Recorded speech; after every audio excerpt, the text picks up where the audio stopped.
Assalamualaikum warahmatullahi wabarakatuh.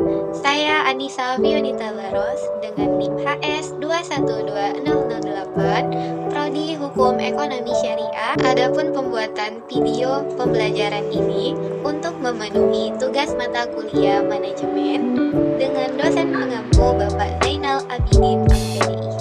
Kali ini saya akan membahas tentang manajemen proyek dan unsur pendukung manajemen proyek. Adapun pokok pembahasan yang akan disampaikan yaitu pertama, pengertian manajemen proyek, kedua, unsur-unsur pendukung manajemen proyek, dan ketiga, aspek pendukung manajemen proyek. Apa itu manajemen proyek? Manajemen proyek terdiri dari dua kata. Pertama, manajemen, kedua, proyek. Kata manajemen berasal dari bahasa Inggris, yakni manage, yang artinya mengatur. Manajemen merupakan suatu proses di mana individu sebagai bagian dari organisasi yang dilibatkan itu merencanakan, menjalankan, dan mengendalikan aktivitas-aktivitas, di mana kesemuanya diarahkan pada sasaran yang telah ditetapkan. Dan ini berlangsung secara terus-menerus seiring dengan berjalannya waktu. Sedangkan proyek didefinisikan sebagai sebuah rangkaian aktivitas untuk mencapai suatu hasil tertentu yang dilakukan dalam waktu tertentu pula. Dan proyek ini juga membutuhkan tenaga manusia maupun alat-alat. Jadi, manajemen proyek merupakan penerapan keahlian, ilmu pengetahuan, keterampilan, dengan sumber daya dalam mencapai sasaran yang telah ditentukan agar hasil lebih optimal dalam hal kinerja, waktu, mutu, dan keselamatan kerja. Manajemen proyek juga dimaksudkan tentang seni pemimpin organisasi yang terdiri atas kegiatan perencanaan, pelaksanaan, dan pengendalian terhadap sumber-sumber daya yang terbatas dalam usaha mencapai tujuan dan sasaran yang efektif dan efisien.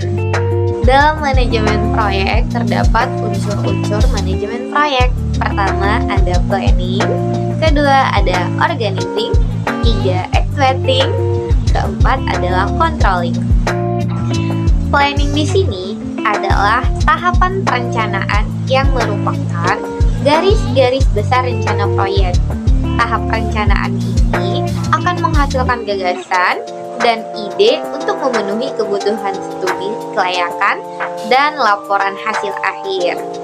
Perencanaan harus dibuat dengan cermat, lengkap, terpadu dengan tingkat kesalahan yang paling minimal.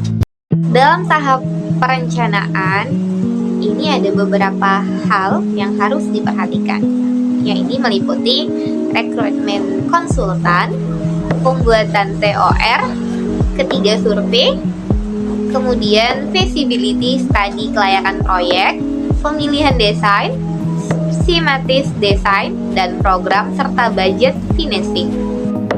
Organizing atau pengorganisasian merupakan proses membagi kerja ke dalam tugas-tugas kecil.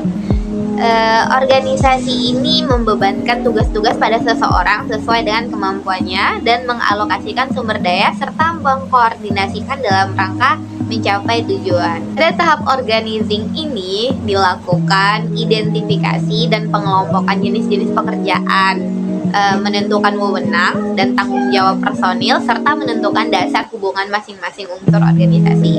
Untuk menggerakkan organisasi, pemimpin harus mampu mengarahkan organisasi. Ketiga ada actuating. Actuating di sini diartikan sebagai fungsi manajemen untuk menggerakkan orang yang bergabung dalam organisasi ini untuk melakukan kegiatan yang sesuai yang ditetapkan dengan planning tadi.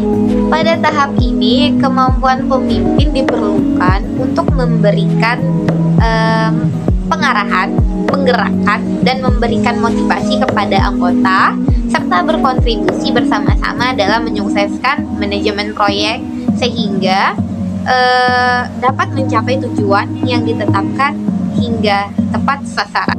Ada beberapa tindakan yang perlu dilakukan dalam fungsi equating, antara lain: pertama, mengkoordinasi pelaksanaan kegiatan; kedua, berkomunikasi secara efektif; ketiga, mendistribusikan tugas, wewenang, serta tanggung jawab; keempat, memberi pengarahan atau penugasan serta motivasi; dan yang kelima, berusaha memperbaiki arahan sesuai petunjuk pengawas.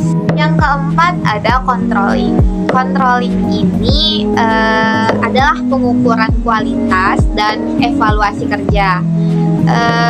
Controlling ini juga diikuti dengan tindakan perbaikan yang harus diambil terhadap penyimpangan yang terjadi, khususnya hal-hal yang terjadi di luar toleransi.